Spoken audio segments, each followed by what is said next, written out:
In late 2003, the United Arab Emirates' largest tourism project to date was announced. It was the pet project of Dubai Crown Prince Mohammed bin Rashid Al Maktoum, and it was ambitious to say the least. The idea was to expand Dubai's tourism appeal across the world to now include themed entertainment. Orlando, Florida is best known for its eclectic portfolio of theme parks that capture Western tourists with massive numbers.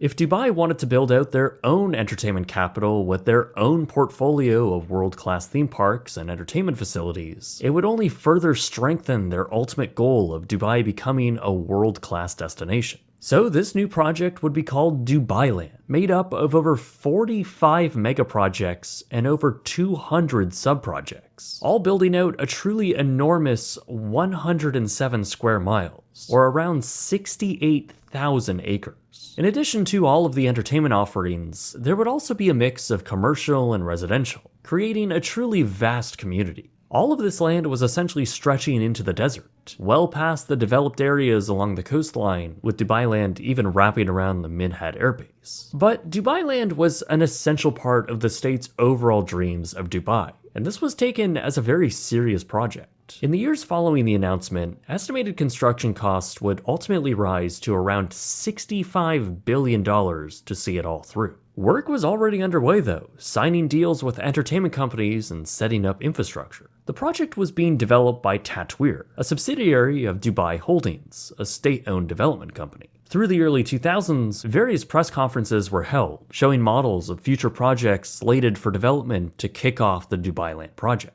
Aqua Dunya, a water park, and Falcon City were some of the first announced, both of which though were ultimately cancelled or severely altered. Meanwhile, advertisements were being run in UK newspapers, trying to attract investors with flashy figures like cheap condos, rental yields of 10 to 12%, and an estimated 15 million tourists in just 5 years. By early 2006, progress was being made as the official Dubailand Sales and Preview Center had opened. Its prominent location just off the under-construction highway was accompanied by oversized icons of the various entertainment iconography set to take residence in the development.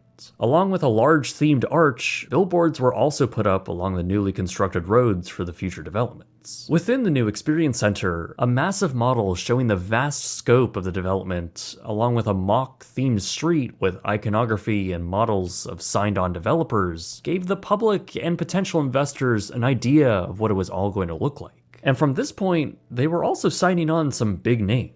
Universal Studios Dubailand was one of the first big companies to sign on, and it was a project I actually made a whole separate video on a few years back.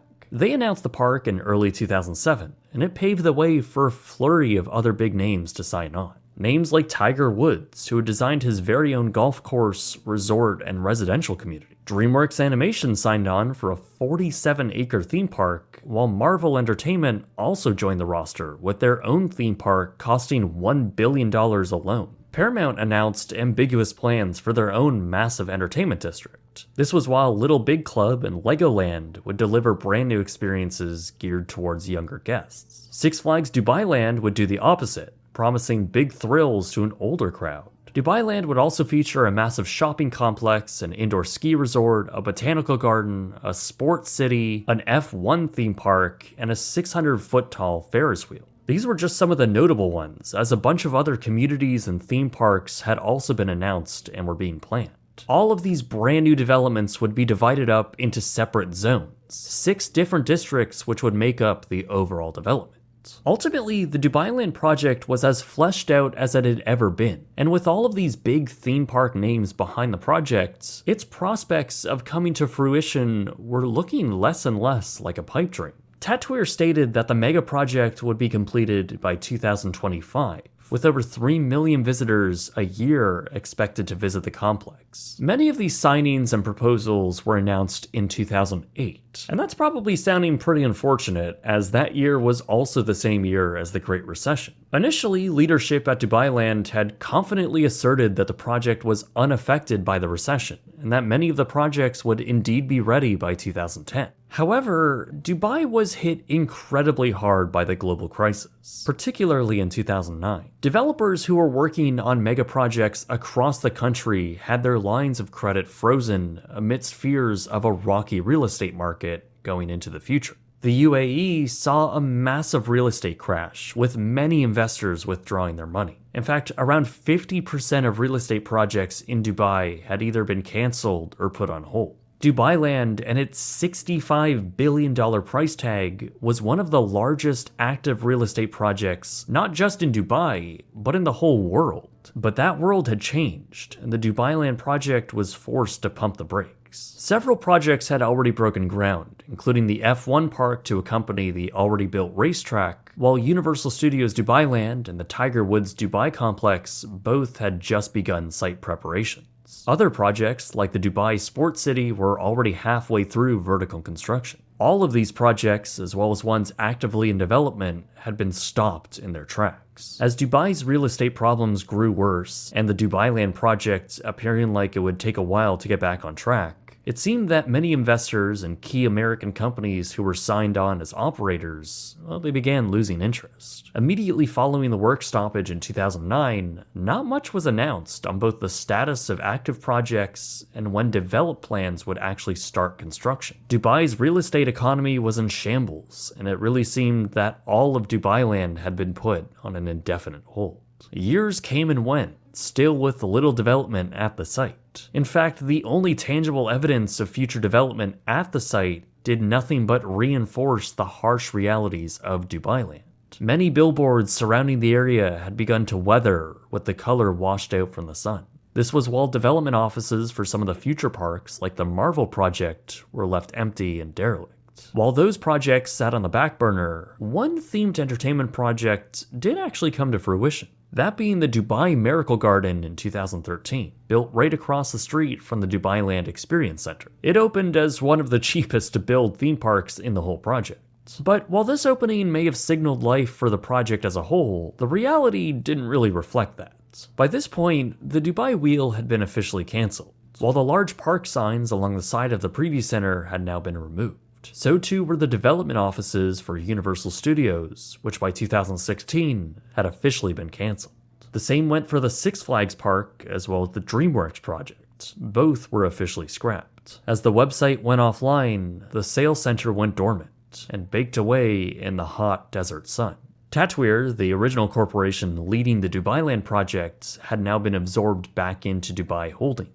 Now with the parent company seemingly losing all interest in keeping the project alive in its original form. Now that's not to say all projects ended up dying. Work did begin at the Tiger Woods property once again in 2015. That's after it had sat abandoned for over 6 years. It was now rebranded as a large residential community called Damac Hills. As for the Marvel Park, well, after Disney acquired the brand, they did keep with their promise of bringing Marvel characters to the Middle East. Disney made it clear, though, that it wouldn't be in the form of a theme park, and that Imagineering would not be a part of it. It would instead be a licensing agreement which would culminate with the City of Arabia community, which constructed the world's largest indoor theme park, IMG Worlds of Adventure. Marvel has a decent presence inside, and despite it being nowhere at the scale of the original plan, the land and the park itself was initially a popular development. Not sure if you could say the same for the rest of the City of Arabia though, as most of it is unfinished, with a small residential component, a large tower which appears to be vacant, and various abandoned, half-constructed plazas. But Dubai wasn't finished with theme parks. A few years after the decline of the real estate market, and with Dubailand clearly not coming to fruition in the form they had originally envisioned, a new developer then announced a much smaller scale project with some of the original partners for Dubailand. It was called Dubai Parks and Resorts, and its $3.5 billion scale was a lot more achievable than before. They fast-tracked this development too, finding land west of the city, just below the massive and also vacant Palm Jebel Ali, with work starting as early as 2014. The development actually came together quite well too, with a collection of 3 theme parks, Legoland Dubai, Bollywood Parks Dubai, and Motion Gate Dubai. The latter also included a large indoor DreamWorks land. The complex opened with a nice creek area, 2 shopping districts, and a few themed hotels. For what they built, it was a pretty nice project, and most of it had opened up by 2017. However, while this seemed to be a success and a much needed win for theme parks in Dubai, even here there are abandoned and cancelled projects. To the south of the property was going to be Six Flags Dubai, and by early 2017 the park had broken ground. However, the company which owns Dubai Parks and Resorts posted losses that same year and announced poor attendance figures for their existing parks. That company was also financing the Six Flags project and were slow to ramp up construction, but they eventually did start preliminary construction. By early 2019 though, citing an economic slowdown and a lack of funds, they officially canceled the Six Flags park, leaving behind abandoned water features, infrastructure, and foundations of the promised theme park. But even today, the complex continues to struggle as a whole with attendance, even seeing the Bollywood park close in early 2023 and be replaced by a cheap rebrand to Real Madrid World. Its closure and the ruins of Six Flags doesn't boast much confidence for the future of the parks, especially since the project was slated to be much larger than what is currently built. But that's a theme you'll notice across many of these mega developments within Dubailand. You'll often find blatant remnants of the 2009 crash in various projects either built or that were being built. While originally the land slated for Dubailand does have some successful developments, primarily low-density residential, if you take a deeper look into many of these big projects that were underway back in 2008, you can always find some harsh realities within. At Dubai Sports City, its center core is far from filled in, with whole towers sitting vacant and unfinished. Same with the two large arenas to the east, one of which stopped very early on, while the other was a quarter of the way completed, now sitting completely abandoned. A few kilometers down the street is the Dubai Autodrome, a racetrack which was slated to have an F1 theme park there. It started construction in 2008, but would ultimately stall with most of its vertical construction finished. Even some of the roller coaster tracks had already been shipped there, waiting to be installed. All of it is left abandoned today, much of it behind fences with no indication of completion anytime soon. But amongst this landscape of inaction, the original Dubailand Preview Center was still standing along the highway, now surrounded by many residential developments. It continued to stand dormant with some of its large icon pieces removed after they had significantly decayed over the years. Finally though, it too would come down in early 2023, years after the project had been forgotten and cancelled. This marked a symbolic conclusion of the project as a whole. In the end, the Dubailand concept, with its vast size, its insane capital expenditure, and its ambitious timeline, all really never seemed that realistic.